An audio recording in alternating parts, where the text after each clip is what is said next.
அம்மா தாயே, அம்மா தாயே, எங்க வீட்டுக்கு வேலைக்கு வரியா? வேலை செய்ய முடியாதுமா. மிச்சம் மட்டும் எடுக்க தெரியும். வாங்க போலாம். போமா. அம்மா வேலை போடுங்க.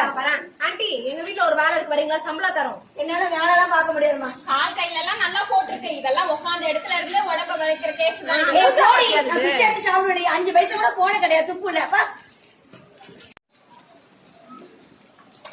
Biscuit biscuit biscuit biscuit biscuit biscuit biscuit biscuit biscuit 2.50 ரூபா. Biscuit biscuit biscuit biscuit.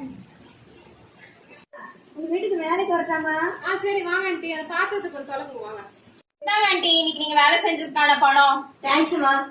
எனக்கு இன்னைக்கு தான் கை கால் இருக்கிறத உணர்ந்தமா. எதுவுமே தரலன்னு சொல்லி முறுமுறுத்துட்டு இருந்தேன். உன்னை பார்த்துதான் நான் மாறினேன். இப்ப நான் உழைக்கிறேமா.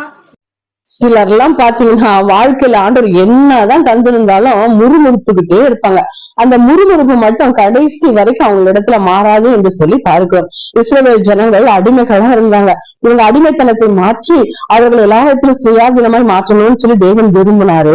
அதனால மோசே என்கிற ரட்சகனை கொண்டு அவர்களை வழிநடத்தி கொண்டு வந்தார் என்று சொல்லி பார்க்கிறோம். வழி நடத்துகிற தேவன் எல்லாவற்றையும் நமக்கு தருவாரு, அந்த எண்ணம் இல்ல.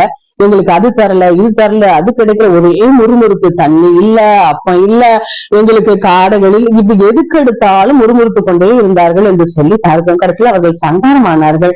இன்றைக்கு நமக்கு கீழே இருக்கிறவர்களை நம்ம பார்த்தோம் என்று சொன்னா நம்ம முறுமுறுக்கவே மாட்டோம். தேவன் எவ்வளவு மேன்மையாக எவ்வளவு சிறப்பாக நம்ம வைத்திருக்கிறார் என்று சொல்லி அவருக்கு நன்றி சொல்லதான் நமக்கு தோணும். இன்றைக்கும் உங்களுக்கு மேல இருக்கிறவர்கள் கீழே இருக்கிறவர்களை பாருங்க, எவ்வளவு விசேஷமானவர்கள் நீங்கள் என்று சொல்லி கண்டுகொள்வீங்க.